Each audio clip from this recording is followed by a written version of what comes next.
আসসালামু আলাইকুম, সবাই কেমন আছেন? এই যে দেখুন, এখানে আমি বাবুর্চি স্টাইলে বিরিয়ানি রান্না করেছি।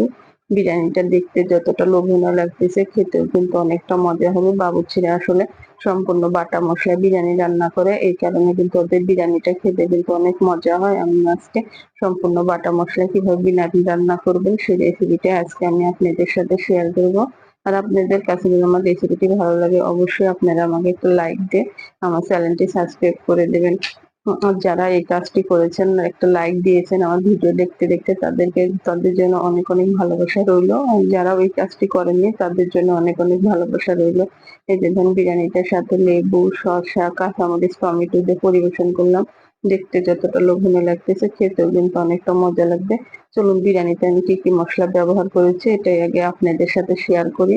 এখানে আমি কালো গোলমরিচ, সাদা গোলমরিচ, শাহি জিরা, ধইনা, জিরা, পেস্তদানা, জয়ফল, জয়ত্রী সবগুলো একসাথে আমি বেটে নেবো। এখানে আমি বাদাম নিয়েছি, কাঠবাদাম, কাজু বাদাম, সাথে আমি চীনা বাদাম নিয়েছি। এখানে আমি আদা রসুন নিয়েছি, এটাও আমি পাটায় বেটে নেবো। সাথে পেঁয়াজ নিয়েছি। সব মশলাগুলো আমি পাটায় বেটে নেবো। পাটায় বেটে নিলে আসলে বিরিয়ানির স্বাদটা কিন্তু দ্বিগুণ বেড়ে যায়। এগুলো বেটে নিয়েছি। এই যে দেখুন, বেটে নিয়ে আমি এদিকে চুলায় গিয়ে এখন একটা প্যান বসিয়ে দেবো।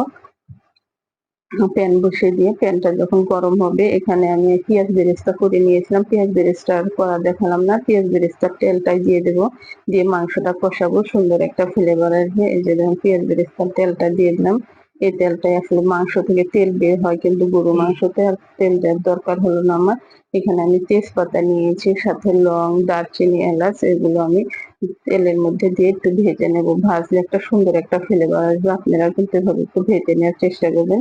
তো ভাজা হলে এখানে আমি পেঁয়াজ বাটা দিয়ে দিলাম। পেঁয়াজটা আসলে অল্প করে দিলাম, কেননা এখানে আমি পেঁয়াজ বাটা দেবো। দিয়ে ওটা আমি নেড়ে চেড়ে হালকা বাদামি কালার করে নেব। আমার এটা যখন নাড়তে নাড়তে হালকা বাদামি কালার হয়ে আসবে, তখন এখানে আমি পেঁয়াজ বেটে নিয়েছিলাম, পেঁয়াজ বাটাটা দিয়ে দেবো। এই যে দেখুন, পেঁয়াজ বাটাটা দিয়ে পেঁয়াজের কিন্তু একটা কাঁচা গন্ধ থাকে।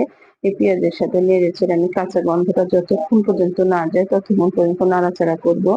এখানে নাড়াচাড়া হলে এখানে আমি আদা রসুন বাটাটা বেটে নিয়েছিলাম সেটা দেবো। আপনারা মাংসের পরিমাণ অনুযায়ী আদা রসুন বাটা বেটে নেবেন। এখানে আমি 1.5 কেজি মাংস নিয়েছিলাম।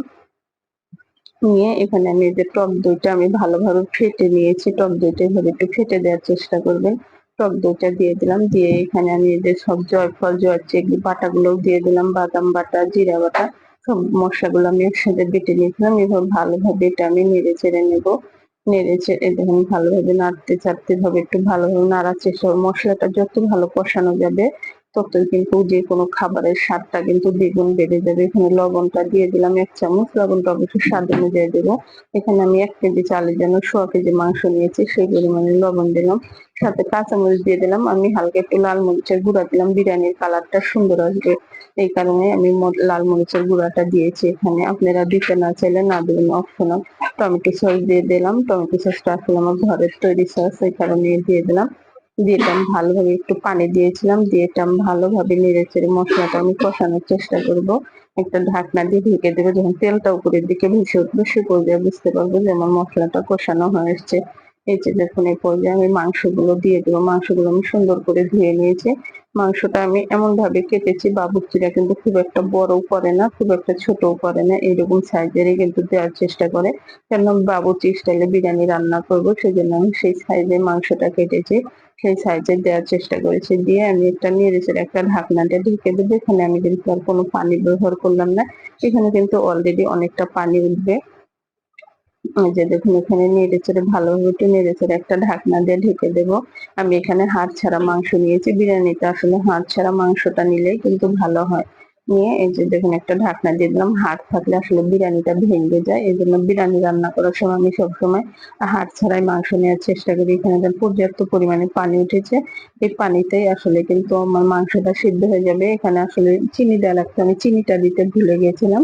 এই পর্যায়ে আমি এখন এখানে চিনি দিলে যে আমার মাংসটা কিন্তু কষানো হয়েছে, আসলে চিনিটা একটু আগে দিলে ভালো হয়। বিরিয়ানিতে অবশ্যই কিন্তু আসলে একটু চিনি ব্যবহার করতে হয়। এটা আমি এ পর্যায়ে ভালোভাবে নেড়ে ছেড়ে নিলাম। এখানে আর আমি দুধ ব্যবহার করিনি। দুধটা আমি একবারে বিরিয়ানিতে দেবো। আপনারা চাইলে এখানে দুধও দিতে পারেন। দুধ দিলে আসলে আরো অনেকটা পানি উঠতো। মাংসটা আবার বেশি গলে গেলে কিন্তু বিরিয়ানিটা খেতে ভালো লাগবে না। আর মাংসটা এবার চিনি দেওয়ার পর ভালোভাবে নেড়ে চেড়ে মাংসগুলো তুলে নেব। তুলে নিয়ে যে মশলাটা থাকবে ওই মশলাটার মধ্যে আমি চালটা কষাবো। চালটা আসলে আমি ভালোভাবে ধুয়ে পানি ঝরিয়ে নিয়েছি। এই যে দেখুন চালটা আমার এখানে দিয়ে দিলাম পানি ঝরিয়ে। চালটা যত ভালোভাবে ভাজা যাবে বিরিয়ানিটা কিন্তু স্বাদটা কিন্তু বিরিয়ানিটা তত ঝরঝরে হবে। সাথে আমি মটরশুঁটি দিয়ে নিলাম। মটরশুঁটিটা অপশনাল। মটরশুঁটিটা আমার ডিপ ফ্রিজে ছিল। আপনারা এই কারণে মটরশুঁটি আমার বিরিয়ানি খিচুড়িতে অনেক ভালো লাগে। আমি সবসময় ডিপ ফ্রিজে মটরশুঁটি রেখে দিই। রেখে দিয়ে আমি বিরিয়ানি খিচুড়ি রান্না করলে এখানে দিয়ে দিই। এখানে আমি 2 চামচ লবণ দিয়ে দিলাম। এই লবণই আমার পারফেক্ট। তারপরে আমি চেক করে দেখবো। এটা আমি ভালোভাবে নেড়ে চেড়ে নিলাম। নিয়ে এবং চালটা ভালোভাবে ভাজবো। যত এবং চালটা সুন্দর ঝরঝরে ভাজবে সে পর্যায়ে আমি এই যে মাংস কষিয়ে রেখেছিলাম মাংসটা দিয়ে দিলাম। হালকা একটু মরিচের গুঁড়া দেওয়ার কারণে মাংসের কালারটা কিন্তু সুন্দর এসেছে। মাংসটাও দিয়ে ভালোভাবে ঝেড়ে ১ কেজি চালে আমি এখানে ২ কেজি পানি দিলাম। এখান থেকে ১ কাপ পানি তুলে রেখে আমি পাউডার দুধ দিলাম। আপনারা গরুর দুধ দিলেও পানিটা অবশ্যই সেই পরিমাণে কম দিবেন। এই পানিটা পারফেক্ট হলে বিরিয়ানিটা কিন্তু ঝরঝরে হবে। আসলে আমি পাউডার দুধই দিই সবকিছু। পোলাও বলেন, রোস্ট বলেন পাউডার দুধটা আমার কাছে ভালো লাগে।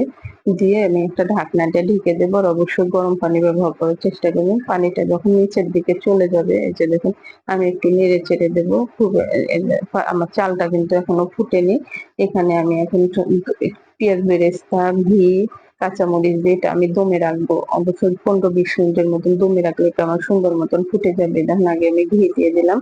ঘিটা দিলে আসলে বিরিয়ানির স্বাদটা কিন্তু দ্বিগুণ বেড়ে যায়। আপনারাও একটু ঘি দেওয়ার চেষ্টা করবেন। সাথে এখানে পেঁয়াজ বেরেস্তাটা আমি করে রেখেছিলাম। ওই পেঁয়াজ বেরেস্তাটা এইভাবে দিয়ে দিলাম। পেঁয়াজ বেরেস্তা দিলেও কিন্তু সুন্দর একটা ফ্লেভার আসবে। আর বাবুর্চিরা কিন্তু অবশ্যই দেখবেন পেঁয়াজ বেরেস্তাটা দেওয়ার চেষ্টা করে। দিয়ে এখানে আমি আস্ত কাঁচামরিচ নিয়েছি। কাঁচামরিচ গুলো দিয়ে দিলাম। কাঁচামরিচ গুলো কিন্তু আমি ফেলে দিইনি। এভাবে দিলে সুন্দর একটা ফ্লেভার আসবে। আমি কাঁচের ঢাকনার একটা ছিদ্রটা আমি বন্ধ করে দিলাম। কেননা এটা দমে রাখতে হবে। দমে রাখলে বিরিয়ানিটা কিন্তু সুন্দর হবে এবং বিরিয়ানিটা আমার ফুটে গেছে এবং বিরিয়ানিটা সুন্দর ঝরঝরে আছে। আসলে পারফেক্ট ভাবে সব মসলা ব্যবহার করলে বিরিয়ানিটা খেতেও মজা হয়। আর ঝরঝরে হলেও কিন্তু দেখতে ভালো লাগে। বাবুর্চিদের বিরিয়ানিটা দেখবেন সুন্দর ঝরঝরে হয়। যেন বিরিয়ানির কালারটাও কিন্তু অনেক সুন্দর হয়েছে। আপনাদের কাছে তো আমার অবশ্যই রেসিপিটি ভালো লাগবে। অবশ্যই আপনারা আমাকে একটা লাইক দেবেন। লাইক দিয়ে আমার চ্যানেলটি সাবস্ক্রাইব করে দেবেন। আর ভিডিওটা